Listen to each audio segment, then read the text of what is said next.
Hello guys, இன்னைக்கு God tube levelling மான்வாவோட episode 5 தான் பார்க்க போகிறோம். வீடியோக்குள்ளே போகிறதுக்கு முன்னாடி எப்பயும் போல தான் மறக்காம ஒரே ஒரு லைக்கை போட்டுருங்க. ஏன்னா அப்போ தான் இதே மாதிரி தொடர்ந்து வீடியோஸை போட முடியும். சரி வாங்க, நம்ம டைம் மிஸ் பண்ணாமல் எப்பிக்குள்ளே போகலாம். போன எபிசோடில் நம்ம ஹீரோ ஏதோ ஒரு வித்தியாசமான வெப்பனை கிரியேட் பண்ணியிருப்பான். எல்லாருமே பயங்கரமாக ஷாக் ஆகிருப்பாங்க. அது என்ன வெப்பன்னு பார்த்தா அது ஒரு க்ளவ் தான். அதனால நம்ம ஹீரோவோட ப்ரொஃபிஷியன்சி அது பிளாக் ஸ்மித்திங்ல அப்படியே 10%க்கு போகுது. அங்க பிளாக் ஸ்மித்தும் ரொம்ப ஆச்சரியமா வர்றாரு. அவருக்கு சுத்தமா ஐடியா இல்லை எப்படி நம்ம ஹீரோ அதுக்குள்ள இதை பண்ணான்னு. ஏன்னா இப்பதான் ஒரு நியூபியா இருக்கும் போது இந்த மாதிரி வெப்பன் எல்லாம் கிரியேட் பண்ண சான்ஸே இல்லை. அங்க யுன்னை பார்த்துட்டு இது எவ்வளோக்கு விற்க முடியும் அப்படின்னு கேட்குறான். யுன்னுக்கே ஒரு மாதிரி ரொம்ப ஆச்சரியமா இருக்கு. ஆமா, உண்மையிலேயே நீங்க இந்த வெப்பனை விற்க போறீங்களா? ஏன்னா நீங்க கிரியேட் பண்ண இந்த வெப்பன் உண்மையிலேயே செம்மையா இருக்கு.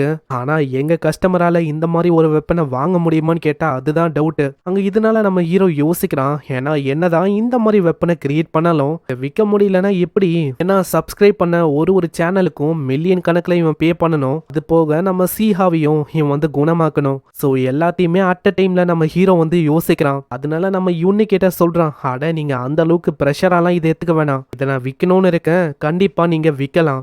சரி, நீங்கள் என்னை நம்பி கொடுக்கும் போது நானும் இதை விற்க என்னோட பெஸ்ட்டை கொடுக்குறேன். அங்கே இதுக்காக பிளாக் ஸ்மித்தாக இருக்கிற நம்ம வாங் கிட்ட அவ கேட்குறான், வாங் இந்த பொருளை விற்கிறதுக்கு உங்கள் பேரை நான் பயன்படுத்தலாமா? நான் ஆப்வியஸாக நம்ம ஹீரோவோட பேரை போட முடியாது. ஏன்னா யாருமே நம்ப மாட்டாங்க இந்த மாதிரி வெப்பனை நம்ம ஹீரோ கிரியேட் பண்ணானான்னு. அதுக்கு அவரும் ஒத்துக்க இப்போதான் யுன்னு என்ன பிளான் அப்படின்னு சொல்கிறான். யுன்னு டேரக்டா ஒரு மிகப்பெரிய ஆக்ஷனில் இதை போடலாம் அப்படின்னு யோசிக்கிறான். ஒரு தரம் 2 தரம் சொல்லி பொருள்லாம் வாங்குவாங்களே அந்த இடம் தான். சீன் அப்படியே அந்த ஆக்ஷனை நோக்கி வருது.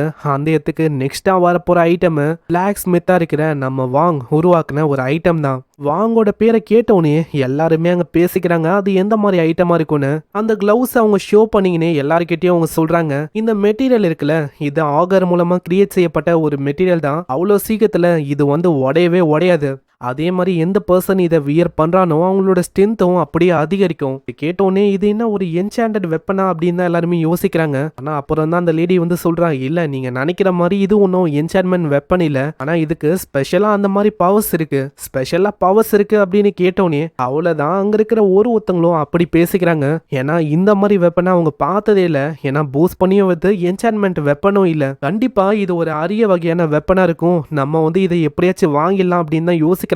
அங்க ஆக்ஷனும் ஆரம்பிக்குது. ஸ்டார்டிங் ரேட்டே 10 மில்லியன். இங்க எக்ஸ்ட்ராவா 5 மில்லியனா ஆரம்பிக்கலாம். அங்க 5 மில்லியன் சொல்லுவாங்கன்னு பார்த்தா 10, 20, 25 அப்படியே 100 வரைக்கும் தாவும். 100, 200 ஆகும், 200, 350 ஆகும். அங்க 350 மில்லியன்ல இந்த அந்த ரேட்டும் திடீர்னு ஒரு பர்சனால அப்படியே 2 பில்லியனுக்கு போகுது. 2 பில்லியனா அப்படின்னு எல்லாருமே ஆச்சரியமாகறாங்க. யாரான்னு பார்த்தா நம்ம ரின்னு. அங்க இதை பார்க்கறவ ரொம்ப ஷாக் ஆகுறான். என்னது 2 பில்லியனா? என்ன இது ஒரு பொருளுக்கு இந்த அளவுக்கு மதிப்பா அப்படின்னு தான் அவ யோசிக்கிறான். இன்னொரு சைடு 2.1 பில்லியன் அப்படின்னு ஒரு சவுண்ட் வரும். யாருன்னு பார்த்தா ஜங்கு.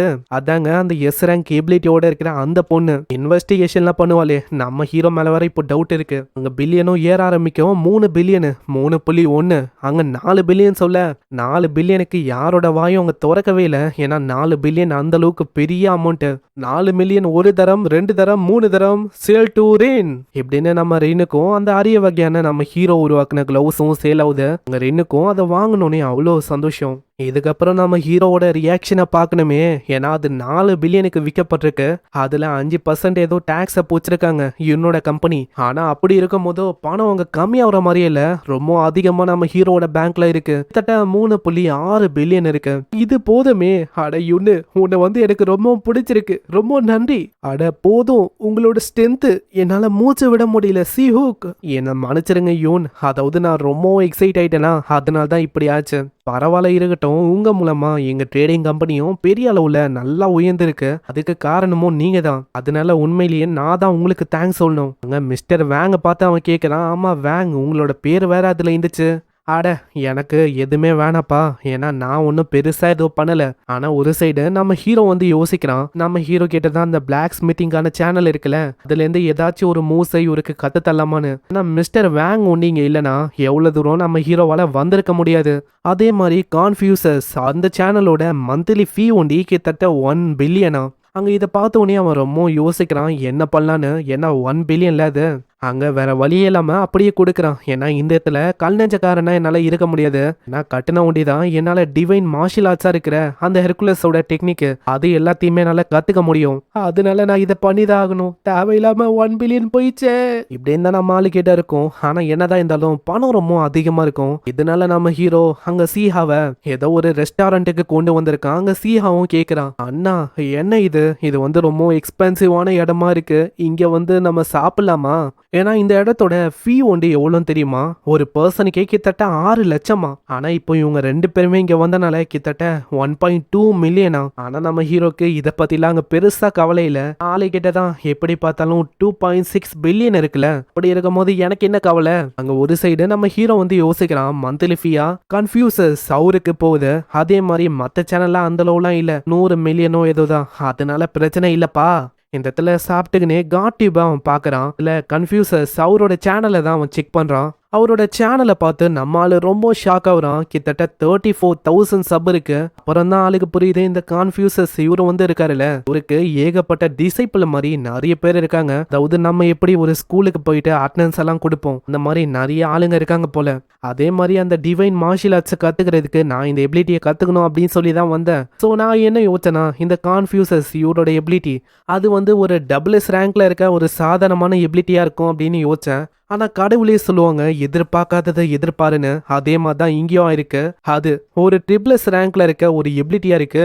ஆனா என்னதான் இது ட்ரிபிள்எஸ் ரேங்க்ல இருக்க ஒரு எபிலிட்டியா இருந்தாலும் இதோட பவர் அது காம்பேக்ட் கிடையாது. அதே மாதிரி அந்த டிவைன் மார்ஷியல் ஆர்ட்ஸ் அதை கம்பேர் பண்ணா இதோட ரேங்க்கும் ரொம்ப அதிகமா இருக்கு. ஒரு ஹையரான எபிலிட்டியாவும் இருக்கு. சரி, ஒரு வீடியோவை வாட்ச் பண்ணி ப்ரொஃபிஷியன்சியை ஏத்தி பார்க்கலாம். வீடியோவும் பிளே ஆகுது. அங்க காட் வந்து பேசுறாரு.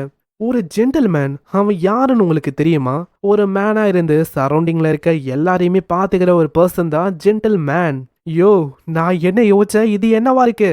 ஏன்னா இது வந்து கம்ப்ளீட்டா ஒரு போர்டமா இருக்கு, ரொம்ப போரிங்கா இருக்கு இப்படின்னு ஆளுக்கு கடுப்பாகுது. ஆனா என்னதான் இது ஒரு போரிங்கான விஷயமா இருந்தாலும் நம்ம ஹீரோட மைண்டை விரிவாக்குறதுக்கான ப்ரொஃபிஷியன்சி அது 0.01% இன்க்ரீஸ் ஆகுமா. அதுக்கப்புறம் அவன் ஹெர்குலஸை மீட் பண்றான். அந்த இடத்துல அந்த விஷயத்தை பத்தியும் சொல்றான். ஆனா நம்ம ஹீரோவால இப்போ 0.01% தான் அந்த பவர்ஸை பயன்படுத்த முடியுது. அதனால அவர் வந்து சொல்றாரு, நான் எதுக்காக அந்த சேனலை உனக்கு பார்க்க சொன்னேன்னா, நான் அது மூலமா உன்னோட பிரெயின் மசில் அது வந்து ஆக்டிவேட் ஆகும். நீ இன்னும் நிறையவே அந்த சேனலோடைய ப்ரொஃபிஷியன்சியை ஏத்தணும்னு நினைக்கிறேன். ஏன்னா நான் ஆல்ரெடி சொன்ன மாதிரி தான் என்னோட டிவைன் மார்ஷியல் ஆர்ட்ஸ் அதை கத்துக்கணும்னா கண்டிப்பா நீ இருக்கிற இந்த லெவல்ல உன்னால கத்துக்க முடியாது. நான் எப்படி இதை உன்கிட்ட சொல்றது? என்னால இப்படி வந்து சொல்ல முடியும். அதாவது வேர்ல்டோட ஒரு லாவை நம்ம பெண்ட் பண்ணா எப்படி இருக்கும் அந்த மாதிரி தான். ஜஸ்ட் வெறுமா உன்னால சூப்பர் ஸ்ட்ரென்த்தை பயன்படுத்த முடியுது, அதுக்குன்னு உன்னால டிவைன் மார்ஷியல் ஆர்ட்ஸையும் பயன்படுத்த முடியுமான்னு கேட்டா கண்டிப்பா முடியாது. ஏன்னா ஒரு மானா ஃபோர்ஸை வந்து நீ ஃபோக்கஸ் பண்ற மாதிரி இருக்கும். குறிப்பிட்ட ஒரு இடத்துல ஒரு ப்ரெஷர் அது வந்து கிரியேட் ஆகும். அதாவது இந்த QI மெரிடியம் இந்த மாதிரி விஷயம் தான். அதை தான் நம்ம ஹெர்குலஸ் வந்து இப்படி சொல்றாரு. ஆனா நம்ம ஹீரோக்கு இதெல்லாம் ரொம்ப புதுசா இருக்கும். ஆளோட ரியாக்ஷனே ஒரு மாதிரி இருக்கும். அதுலயே ஹெர்குலஸுக்கு புரியுது நம்ம சியோக்கு ஒண்ணுமே புரியலன்னு. அடே, உன் ரியாக்ஷனை வச்சு என்னால் தெரிஞ்சிக்க முடியுது எந்த அளவுக்கு இது ரொம்ப போரிங்காக இருக்கு. அதே மாதிரி உன் மண்டையில் ஒன்றுமே ஏறலைன்னு. அதனால ஹெர்குலஸ் ஒரு ஐடியாவை சஜஸ்ட் பண்ணுறாரு. ஏன்னா தேவையில்லாமல் இந்த மாதிரி கான்செப்ட் எல்லாம் மண்டையில் ஏற்றிக்கிறதுக்கு உன்னோட பிரெயின் மசிலை இன்னமும் நீ ஏற்றிட்டா வேலை முடிஞ்சுது. இல்லை அப்படியெல்லாம் முடியாது அப்படின்னு தான் இப்பயும் நீ சொல்லுவேனா? கண்டிப்பாக இப்போ வேற ஒரு வழி இருக்கு. மசிலில் தான் எல்லா ஆன்சரும் நிறைஞ்சிருக்கு. ஏன்னா எந்த அளவுக்கு உன்னோட பாடி ரொம்ப பேடான ஷேப்பில் இருக்குமோ அதுக்கேற்ற மாதிரி ஹெட்டும் சஃபர் ஆகும். ஸோ அப்புறம் என்ன, ரொம்ப மண்டையில ஏறாத அந்த கான்செப்ட் எல்லா விஷயமும் உன்னோட மசில் மூலமா கண்டிப்பா ஏறும். அதனால மசில் அதுதான் எல்லாமே, உனக்கு புரியுதா அப்படின்னு ஒரு பைசப் ட்ரைசப் எல்லாத்தையுமே அங்க காட்டுவாரு. நம்ம ஹீரோவும் அதை பார்த்துன்னு இருக்கான். இதுக்கப்புறம் சீன் அப்படியே SH குரூப்பா இருக்கிற அந்த HQ பில்டிங்கை நோக்கி வந்து அங்க தாத்தாவும் ரென்னு கிட்ட பேசின்னு இருக்காரு. தாத்தாவும் அங்க கேக்குறாரு, மா இப்ப நான் ரீசெண்டா கேள்விப்பட்டேன் ஏதோ ஒரு வெப்பனை நீ வாங்கினியாமே, அதோட விலை ஒண்டி கிட்டத்தட்ட 4 பில்லியன் அப்படின்னு கேள்விப்பட்டேன். ஆமா, அதோட விலை 4 பில்லியன் தான். என்னதான் இருந்தாலும் அதோட விலைக்கு ஏத்த மாதிரியே பொருளும் உண்மையிலேயே எக்ஸலண்டா இருக்கு. அந்த ஸ்வாட் அளவுக்கு இல்லைனாலும் இது பரவாயில்ல, நல்லா இருக்கு.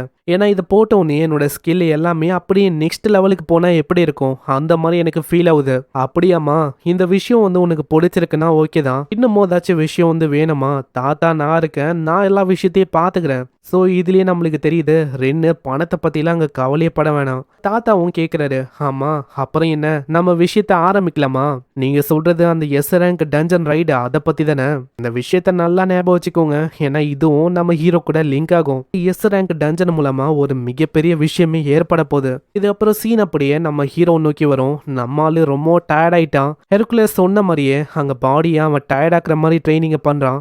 ஆனா என்ன ஒண்ணு, இந்த ட்ரைனிங் மூலமா அவனுக்கு பெனிஃபிட் கிடைக்குதான்னு கேட்டா கண்டிப்பா கிடையாது. ஆளு டயர்டா இருந்ததா மிச்சம். அங்க ப்ரொஃபிஷியன்சி எதுலயுமே ஏற மாதிரியோ தெரியல. அதே மாதிரி அந்த கன்ஃபியூசியஸ் அவரு இருக்காருல்ல, அவர்கிட்ட ஏதோ ஒரு பர்சனும் கேட்டிருப்பான், எப்படி நம்ம தோக்குற பேட்டில் ஜெயிக்க முடியும்னு. கண்டிப்பா முடியும் அப்படின்னு அவரு சொல்லியிருப்பாரு. அதெல்லாம் யோசிச்சுட்டு நம்மளாலயும் முடியும் அப்படின்னு தான் நம்ம ஹீரோ யோசிக்கிறான். ஏன்னா ஹர்குலஸ் இருக்காருல்ல, அவரு இதுக்கு முன்னாடி ஒரு மனுஷனா இருந்தாரு. ஒரு மனுஷனா இருந்துட்டு காடியை சர்பாஸ் பண்ற அளவுக்கு ஒரு டேலண்ட்டை ஏத்துனாரு. இது எல்லாத்துக்குமே காரணம் ஹர்குலஸோட எஃபோர்ட் ஒண்டி தான். கண்டிப்பா அவரோட பாதையில நிறையவே தடை இருந்திருக்கும், நிறைய வாட்டி டிமோட்டிவேட் ஆயிருப்பாரு. ஆனா அப்படி இருக்கும் போதும் அவரு அந்த அளவுக்கு பெரிய ஆளா மாறினாரு. ஈவன் நான் டேலண்டடா இல்லைனாலும் என்னால கண்டிப்பா அவரை மாதிரி மாற முடியும் அப்படின்னு நம்பிக்கையை வர வச்சுட்டு ஹர்குலஸ் அந்த வீடியோல வீசின மாதிரியே நம்மளும் வீசுறான். நம்ம ஹீரோ வீசல காத்தும் அங்க பயங்கரமா பறக்கும். ஃபியூசியஸோட ட்ரிபிள்ஸ் ரேங்க்ல இருக்க அந்த ஜென்டில்மேனுக்கான எபிலிட்டி அது இப்போ 0.5 அங்க இன்க்ரீஸ் ஆகுது.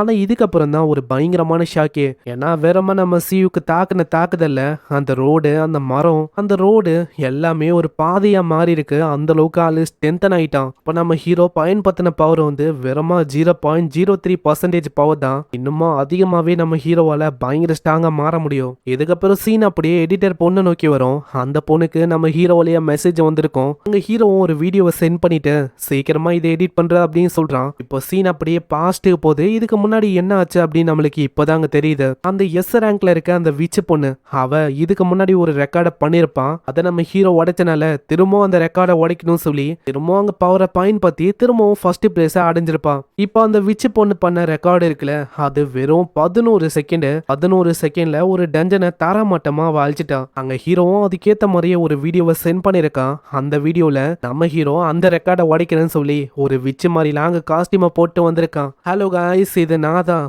உங்க தமிழ் அனிமே எக்ஸ்பிளனேஷன். என்னன்னா ஒரு விதமா வந்திருக்கேன் அப்படின்னு யோசிக்கிறீங்களோ, அதுவா இப்பதான் நான் ரீசெண்டா ஒரு வேர்ல்டு ரெக்கார்டை கிரியேட் பண்ண, அதுக்குள்ள அந்த விச்சு பொண்ணு உடைச்சிட்டான். ஆனா ஏதோ ஒண்ணு, நான் அதை கண்டிப்பா உடைக்காம விட மாட்டேன். அங்க இதனால எடிட்டர் பொண்ணு ரொம்ப ஷாக் ஆகுறா. ஏன்னா அதுக்கெல்லாம் வாய்ப்பே இல்ல. 11 செகண்ட்ல டஞ்சனை அவ கிளியர் பண்ணிட்டா. நம்ம ஹீரோவால முடியுமா? அதுதான் வாய்ப்பு ரொம்ப கம்மி. நான் இப்படி பண்ற மூலமா நம்ம ஹீரோ அவனோட மண்டையிலேயே மண்ணவாரி போற மாதிரி ஆகுது. ஏன்னா இந்த இடத்துல தோத்து போயிட்டானா அவ்வளவுதான். எல்லாருமே நம்ம ஹீரோவை கழுவி ஊத்துவாங்க. ஆனா நம்ம ஹீரோ ஜஸ்ட் அங்க கேமரா வச்சுட்டு அங்க அவனோட டிவைன் மார்ஷியல் ஆர்ட்ஸ் அதான் பண்றான். காலு கையை எல்லாத்தையுமே மேல தூக்கிட்டு சாதாரணமா நம்மால ஒரே ஒரு அட்டாக் ஒண்டிதான் பண்ணுவான். 10 செகண்டே அப்படியே ஸ்கிரீனே உடைஞ்சு போகுது. அங்க இதை பாக்குற எடிட்டர் பொண்ணு ரொம்ப பயந்து போயிடா. ஐயோ என்னமோ ஏதோன்னு. அங்க அப்புறம் தான் புரியுது அந்த வீடியோட லென்த்தே அவ்வளவுதான். ரெண்டாவதா இன்னொரு வீடியோவும் இருக்கு. அதாவது வீடியோ பாதியிலேயே அங்க கட் ஆயிட்டு இருக்கு. நல்ல வேளை நம்மால 2 கேமரா வச்சிருக்கான் போல. அந்த வீடியோ பார்த்து அந்த பொண்ணு ரொம்ப ஆச்சரியமா வரா. ஏன்னா வேறமா நம்ம ஹீரோ சும்மா கீழே தான் எட்டி உதைப்பான். நம்ம ஹீரோ பண்ண வேலையில அங்க ஒரு மிகப்பெரிய ஹோலி கிரியேட் ஆகும். அந்த பெரிய டஞ்சனு அது எங்க போச்சுன்னே தெரியல. இதெல்லாம் பார்க்கும்போது நம்ம ஹீரோ யோசிக்கிறான், ஐயோ பவர் ஏனோ தானோன்னு ரொம்ப அதிகமாயிடுச்சுன்னு நினைக்கிறேன். அதே மாதிரி போச்சுன்னா பவர் ஹைட் பண்ணுன்னு சொல்லி ஒரு டஞ்சனுக்குள்ளதான் நான் பிராக்டிக்ஸ் பண்ணணும்னு நினைக்கிறேன். அங்க இதை பாக்குற எடிட்டர் பொண்ணு ரொம்ப ஷாக் ஆகுறா. அட என்னையா இது, என்னால எந்த விதமான விஷயத்தையும் நம்பவே முடியல. வீடியோ டியூரேஷனை பார்த்து எடிட்டர் பொண்ணு பார்க்கு ரொம்ப ஷாக் ஆகுறான். ஏன்னா வெறும் 4 செகண்ட் 4 செகண்ட்ல மொத்தமா மூச்சு விட்டான். அங்க வீடியோ அப்படியே ஸ்கை ராக்கெட் ஆகுது.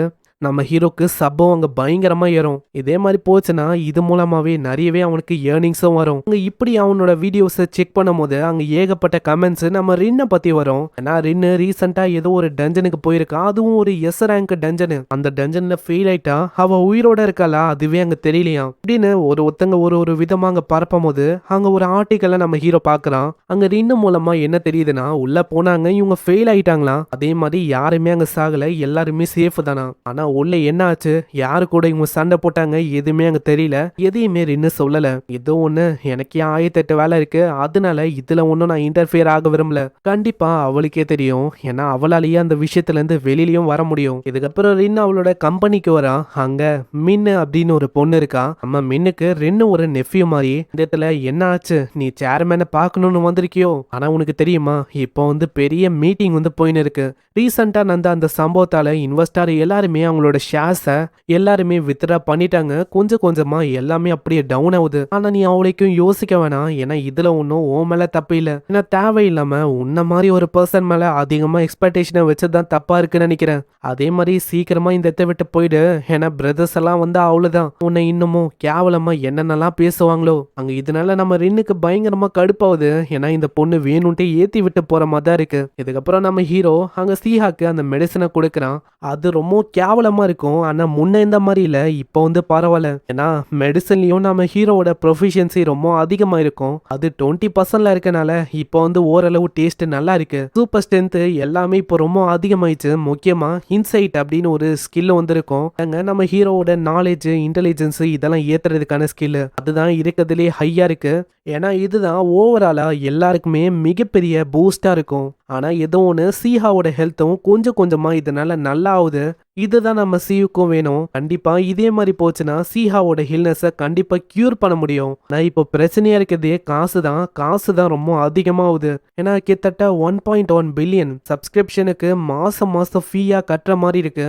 அதுதான் கொஞ்சம் யோசிக்க வேண்டிய விஷயமா இருக்கு. இப்போ என்கிட்ட டோட்டலாவே 1.7 பில்லியனோ ஏதோ தான் இருக்கு. ஒரு சைடு இந்த மெடிசனை வெளியில விற்கலாம் அப்படின்னு நம்மளால யோசிக்கிறான். ஆனா அதுக்கும் சர்டிபிகேஷன்லாம் இருக்கணும். அது இல்லைன்னா கண்டிப்பா விற்க முடியாது. அதனால இதை பத்தியும் நம்ம யுன்னு கிட்ட கேட்கலாம் அப்படின்னு ஆளு யோசிக்கிறான். ஏன்னா யுன்னு மூலமா ஏதாச்சும் ஒரு வழி கிடைக்காதா அப்படின்னு தான் யோசிச்சுன்னு இருக்கான். ஆனா இப்படி இவன் யோசிக்கும் போது திடீர்னு யாரோ ஒருத்தங்க டோரை தட்டுறாங்க. எஸ்கியூஸ் மீ, இதுதான் சியு கூட ரெசிடென்ஸா என்ன? நான் தான் லேடி ரின்னோட செக்ரட்டரி, உங்களை பார்க்கணும் அப்படின்னு வந்திருக்கேன். அங்க இதுக்கப்புறமா தான் என்ன விஷயம் அப்படின்னு இவரு மூலமா அங்க தெரியுது. அதாவது இதுக்கு முன்னாடி ஒரு எஸ் ரேங்க் டஞ்சனுக்கு நம்ம ரின்னு வந்து போயிருப்பா. அந்த இடத்துல தோத்து போயிட்டா. அதனால திரும்பவும் அங்க போயிட்டு தோத்து போனதுக்கான பேரை மாத்தணும். ஏன்னா அதனால தான் இப்போ பெரிய பிரச்சனை வந்து அங்க போயின்னு இருக்கு. கம்பெனில ஸ்டாக் டவுனு, நம்ம ரின்னை பத்தி தப்பா பேசுறாங்க. நம்ம ஹீரோ தான் ஒரு மிகப்பெரிய ஸ்ட்ராட்டஜிஸ்ட். நம்ம ஹீரோ பத்தி ரின்னுக்கும் அங்க தெரியும். அதனால நம்ம ஹீரோ கிட்டே டைரக்டா கேட்டலாம் அப்படின்னு சொல்லிதான் மேனேஜரை இங்க அனுப்பியிருக்காளே. அங்க உடனே நம்ம சியோக்கும் ஆமா இதுதான் விஷயமா அப்படின்னு கேட்க, அதேதான் இதுதான் விஷயம். சரி, ஃபர்ஸ்ட் விஷயம் அந்த டஞ்சன்ல அப்படி என்ன ஆச்சு அதை பத்தி டீட்டெயிலா எனக்கு சொல்லுங்க. என்ன மன்னிச்சிருங்க, நான் ஒன்னும் அந்த அளவுக்கு டீட்டெயிலா அதை பத்தி தெரிஞ்சுக்கல உண்மையை சொன்னா. அதனால நீங்களே அவங்க கிட்ட போய் கேட்டா இன்னமும் நல்லா இருக்கும். எல்லா விஷயமும் உங்களுக்கு தெரியும். அதே மாதிரி உங்களுக்கு தெரியும், ஏன்னா நம்ம ரின் இருக்காங்களே அவங்கள எல்லாருமே கவனிக்கிறாங்க. அதனாலயே அவங்களால வெளியில வந்து இந்த விஷயத்த சொல்லவும் முடியாது. அங்க சியுக்கும் யோசிக்கிறான், பரவாயில்ல டைம் வந்துச்சு, அவ்வளவுதான் நாங்க 2 பேரும் இப்போ கொலா பண்ண போறோம். நாங்க போறதும் ஒரு எஸ் ரேங்க் டஞ்சனு. அவளை பத்தி எல்லாருக்குமே தெரியும், என்ன பத்தியும் நிறைய பேருக்கு தெரியும். அப்படி இருக்கும்போது வியூஸ் இப்படின்னு ஆளு யோசிக்கிறான். இங்கே இந்த எபிசோட முடியுது. ஸோ இந்த எபிசோடு உங்களுக்கு பிடிச்சிருக்கும் அப்படின்னு நினைக்கிறேன். பிடிச்சிருந்தா ஒரு லைக் போட்டுருங்க. நிறைய லைக்ஸ் வந்தாதான் இன்னமும் நிறைய எபிசோட்ஸை போட முடியும். அதே மாதிரி எபிசோடு எப்படி இருந்துச்சுன்னு மறக்காம கீழே கமெண்ட் பண்ணி சொல்லுங்க. நான் உங்களை நெக்ஸ்ட் எபிசோட்ல சந்திக்கிறேன். தேங்க்யூ ஃபார் வாட்சிங். சைனரா.